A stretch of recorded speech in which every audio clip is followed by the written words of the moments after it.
গুঁড়া দুধের বিভিন্ন রঙের বেবি সুইট মিষ্টি গুঁড়া দুধ থাকলে যে কেউ এই মিষ্টি বানায় তারপর কয়েকটা উপকরণ দেখাইরা recipe A to Z follow হলে মিষ্টি হইব স্পঞ্জি নরম 100% পারফেক্ট ইনশাল্লাহ। ফ্ল্যাশব্যাক।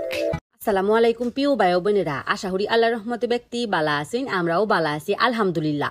আজকে আপনাদের লগে 200 গ্রাম গুঁড়া দুধের বিভিন্ন রঙের বেবি সুইট মিষ্টি রেসিপি শেয়ার হলাম। প্রথমে একটা থালির মধ্যে 200 গ্রাম গুঁড়া দুধ, 2 চিমটি বেকিং পাউডার, 2 চামচ ঘি অফ করে বালা হইরা মিশাই লইলাম। বেকিং পাউডার বেশি দেওয়ার দরকার নাই, বেশি দিলে কিন্তু মিষ্টি ফাইডা যাইব গা।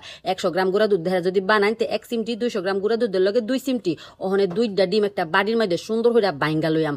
আমি 200 গ্রাম গুঁড়া দুধ দেখা বানাইতেছি 2টা ডিম লইছি। আমরা যদি 100 গ্রাম গুঁড়া দুধ দেখা বানাই তাহলে একটা ডিম দিবেন, প্রতি 100 গ্রামে একটা করে ডিম দিবেন। এখন আপনি যত নিয়ে বানাই না কে লাগে দেখছুনি বলা ওখানে ব্যাগ কানি ডাইলা হাইরা ডিমটা বালা হইরা মিশাই লইয়াম। এটা চিন্তা ভাবনা করার কোনো দরকার নাই গা। 200 গ্রাম গুঁড়া দুধে 2টা ডিম ওকরে বালা হইরা মিশাই লাইলে দেখবেন যে একটু লুতা লুতা হইছে। লুতা লুতা হইলে ডরানির কোনো দরকার হই নাই গা।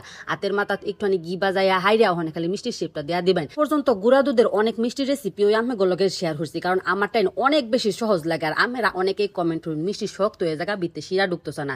ডিমের পরিমাপটা যদি ঠিক থাকে অবশ্যই মিষ্টি হইব অকরে পারফেক্ট।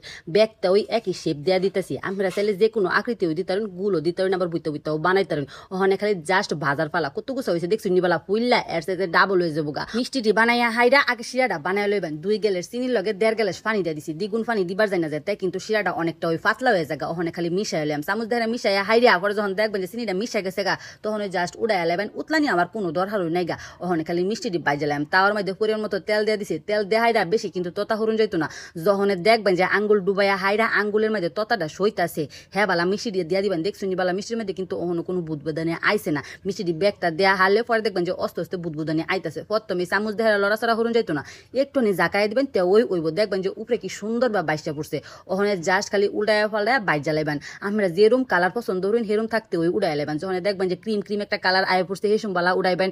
আবার একটু লালচে লালচে হয়ে গেছে হেসুম বালা উড়াইবেন। আবার কাইল্লা কাইল্লা যদি বাজবার চান তাহলে কাইল্লা কাইল্লা হইরা বাইজা উড়াইবেন। দেখবেন যে এক একটা এক এক রঙের হয়ে গেছে গা। মিষ্টি বাজার সময় অবশ্যই খেয়াল রাখুন যে মিষ্টি যখন তেলও দিবাইন হেসুম বালা জানি তেল না ততা থাকে কুসুম গরম থাকে। আর বাজার সময় অকরে এক ওই আসের মধ্যে বাজবেন বালা হইরা সুন্দর হইরা বাজিয়া হাইরা পরে খালি চিনি শিরার মধ্যে ডুবাই থুয়ে দিবেন। আমি এক রাত ফুল এই চিনি শিরার মধ্যে ডুবাই থুয়ে দিছিলাম। এরপরে খালি জাস্ট পরিবেশন। লুক এট দিস মিষ্টি দেখছুনি বলা কত সুন্দর হয়েছে আর কত গুছা মিষ্টি হয়েছে। আমি তো আর মাপছি না, তবু আমার টাইম মনে হয়েছে 1 কেজির বেশি হইব। শিরা সহ পরিমাপ দিলে তো আর বেশি হইব নাকি কইন আমরা অনে আমি করে কাইডা দেখায় কতটুকু পারফেক্ট হইছে। এই দেখছুনি বলা মিষ্টি শিরা ঢুকছে ওকরে পারফেক্ট বা ভিতরে কতটা স্পঞ্জি স্পঞ্জি হইছে। এই পর্যন্ত আমি করে গুঁড়া দুধের অনেক মিষ্টি রেসিপি শেয়ার করছি। ব্যাগটা ওই হইছে হলো পারফেক্ট। তবে আমি করে মধ্যে অনেকেই কমেন্ট করে মিষ্টি শক্ত হয়ে জায়গা ফাইডা জায়গা। গুঁড়া দুধের প্যাকেটের উর্ফে দুধের গ্রামের পরিমাপটা দেওয়া থাকে সেটা দেখে হাইরা সব কিছু সুন্দর বা দিবাইন আর বালা হইরা বাজবাইন তে ওই দেখবেন যে মিষ্টি ওকরে পারফেক্ট হইছে। একবার যদি পরিমাপটা আর বাজারটা হিক্কা যায় মিষ্টি আমরা বাইতুই বানায় খাইবেন ইনশাল্লাহ। আর গুঁড়া দুধের মিষ্টি কিন্তু সবসময় পারফেক্ট। অবশ্যই এটা দেখুন। আল্লাহ হাফেজ।